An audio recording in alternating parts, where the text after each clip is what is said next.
Assalamualaikum warahmatullahi wabarakatuh. Minal aizin wal faizin, mohon maaf lahir dan batin. Sebelumnya yang terhormat dosen pengampuh mata kuliah Tata Kelola Pemerintahan Desa dan teman-teman sekalian yang semoga diberikan kesehatan. Pertama-tama adalah kita mengucapkan puji syukur terhadap Tuhan Yang Maha Esa atas karunia-Nya kita bisa lebaran bersama dengan keadaan sehat walafiat. Sebelumnya perkenalkan, nama saya Ahmad Sujudi dengan NPM 020323111065. Jadi di sini saya akan mempresentasikan materi yang berjudul Struktur Pemerintahan dan Kelembagaan Desa, Fondasi Pembangunan Lokal. Mengapa desa itu penting? Desa adalah unit pemerintahan terdepan yang memainkan peran strategis dalam mewujudkan kesejahteraan rakyat, penyediaan layanan dasar, dan menjaga kearifan lokal. Keputusan pembangunan di tingkat desa berdampak langsung pada kualitas hidup, infrastruktur, pendidikan, kesehatan, ekonomi lokal, dan lingkungan hidup. Kelembagaan desa yang kuat memastikan program kesesuaian kebutuhan warga dan berkelanjutan. Pusat layanan publik, pelayanan administrasi, kesehatan dasar, dan fasilitas umum dikelola di tingkat desa. Lalu ada pengembangan ekonomi lokal, dukungan UMKM, pertanian, dan inisiatif ekonomi berbasis komunitas. Lalu yang terakhir, ketahanan sosial, sistem gotong royong, mitigasi bencana, dan perlindungan kelompok rentan. Nah, mengenal struktur pemerintahan desa, kepala desa, dan perangkat. Pemerintahan desa dipimpin oleh kepala desa yang dibantu perangkat desa seperti sekretaris, kasih, kaur, kepala dusun, dan lain-lain. Tugas utama pelaksanaan kebijakan, pelayanan publik, koordinasi pembangunan, serta administrasi pemerintahan. Perangkat bertanggung jawab pada bidang teknis seperti administrasi, pemberdayaan masyarakat, dan teknis pembangunan. Di sini ada sekretaris desa, yaitu koordinasi administrasi, penyusunan dokumen, pencatatan APBDes, dan laporan berkala. Lalu ada juga kepala desa, yaitu pemimpin eksklusif yang memutuskan prioritas pembangunan dan menandatangani kebijakan desa sesuai peraturan.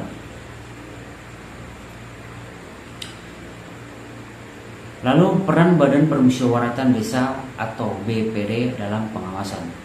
Nah, BPD ini berfungsi sebagai lembaga perwakilan masyarakat yang melakukan pengawasan, pembahasan dan penyusunan peraturan desa bersama kepala desa. BPD mengawal proses perencanaan pembentukan perdes serta memastikan aspirasi warga terwakili. Kekuatan BPD terletak pada fungsi legislasi tingkat desa dan kontrol terhadap pelaksanaan APBDes. Di sini ada 3. Yang pertama, perumusan peraturan desa, yaitu menetapkan peraturan yang mengatur penyelenggaraan pemerintah dan pembangunan lokal.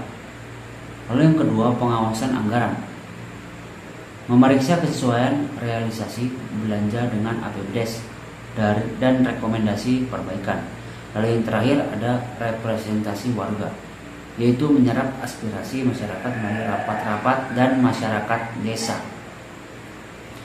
Lalu kelembagaan desa lainnya seperti RT RW, LPM, PKK, Karang Taruna.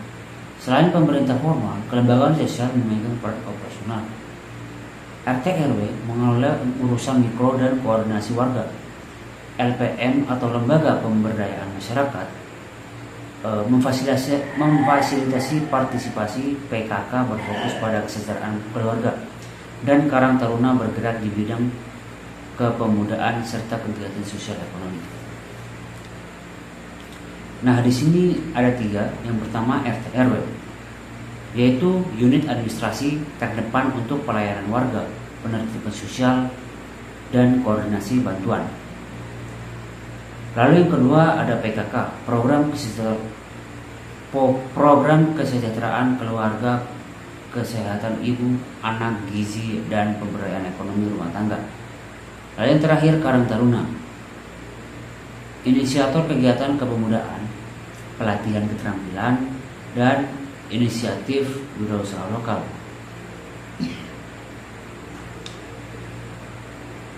Lalu perencanaan pembangunan desa, Musrenbangdes sebagai fondasi. Musrenbangdes atau Musyawarah Perencanaan Pembangunan Desa adalah forum partisipatif untuk menyepakati prioritas pembangunan peserta melibatkan warga RT RW, lembaga desa, dan sektor terkait. Output utama yaitu daftar usulan kegiatan prioritas yang menjadi dasar penyusunan RPJMDes, RKPDes, dan usulan ke kecamatan atau kabupaten.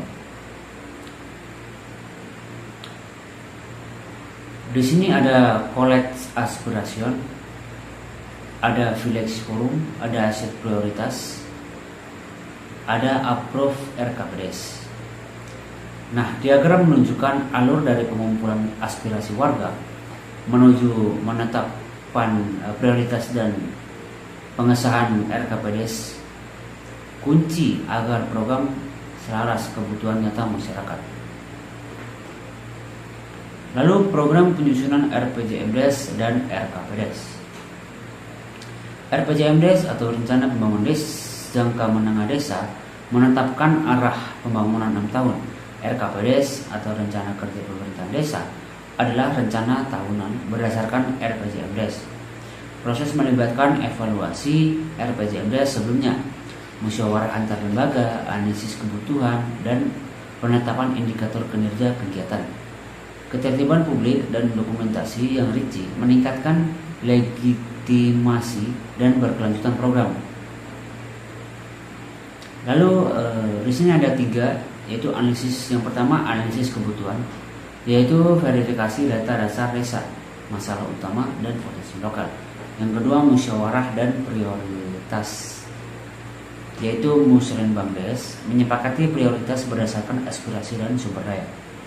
Lalu yang terakhir penyusunan dokumen, perumusan RPJMDes dan RKPDes lengkap indikator, pagu indikator, dan jadwal. Nah, penganggaran pembangunan desa, sumber dana desa, dan prioritas.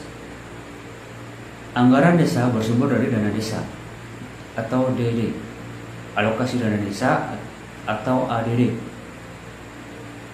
pendapatan asli desa, bantuan provinsi atau kabupaten, dan partisipasi masyarakat.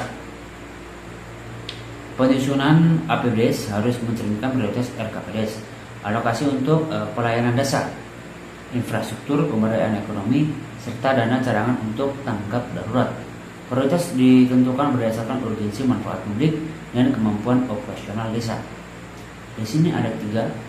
Yang pertama ada dana desa dan anggaran dana desa, yaitu komponen utama pembiayaan program infrastruktur dan pemberdayaan.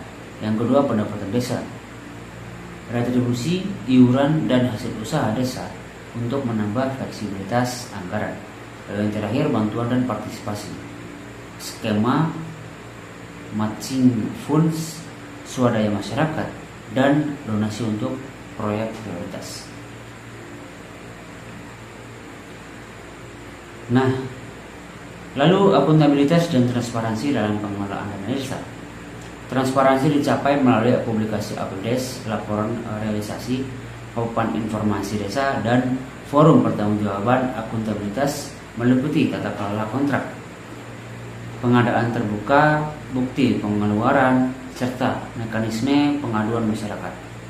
Audit internal oleh BPD dan eksternal oleh instansi berwenang menambah kepercayaan publik, mengurangi risiko korupsi, dan memastikan pemanfaatan anggaran sesuai tujuan. Yang pertama, publikasi dokumen APBDes, laporan realisasi dan rencana kegiatan dipajang di kantor desa dan daring. Pengawasan dan audit BPD dan tim audit memastikan kepatuhan prosedur dan penggunaan anggaran. Lalu saluran pengaduan, yaitu mekanisme jelas bagi warga melaporkan penyimpanan atau usulan perbaikan. Yang terakhir, kesimpulan dan tantangan masa depan pembangunan desa. Kekuatan pemerintah desa terletak pada kelembagaan yang partisipatif, perencanaan berbasis kebutuhan, dan penganggaran yang transparan tentang kausalitas sumber daya manusia, perangkat desa, efektivitas pengawasan, alokasi anggaran yang tepat sasaran, serta adaptasi terhadap perubahan iklim dan ekonomi. Rekomendasi pengusahaan kapasitas atau pelatihan manajemen keuangan, digitalisasi data desa, peningkatan peran BPD dan mekanisme partisipasi warga yang berkelanjutan. Pelatihan kapasitas, peningkatan keamanan perencanaan, akuntansi, dan pengadaan publik. Yang kedua, digitalisasi, pencatatan anggaran dan proyek yang mudah diakses publik. Yang terakhir, prioritas berkelanjutan, forum rutin musyawarah tematik, dan pelibatan kelompok rentan dalam pengambilan keputusan. Untuk implementasi yang sukses, setiap data perlu menyesuaikan rekomendasi ini sesuai konteks lokal dan sumber daya yang tersedia. Mungkin itu yang dapat saya sampaikan. Lebih dan kurangnya saya mohon maaf. Wabillahi taufiq wal hidayah. Wassalamualaikum warahmatullahi wabarakatuh.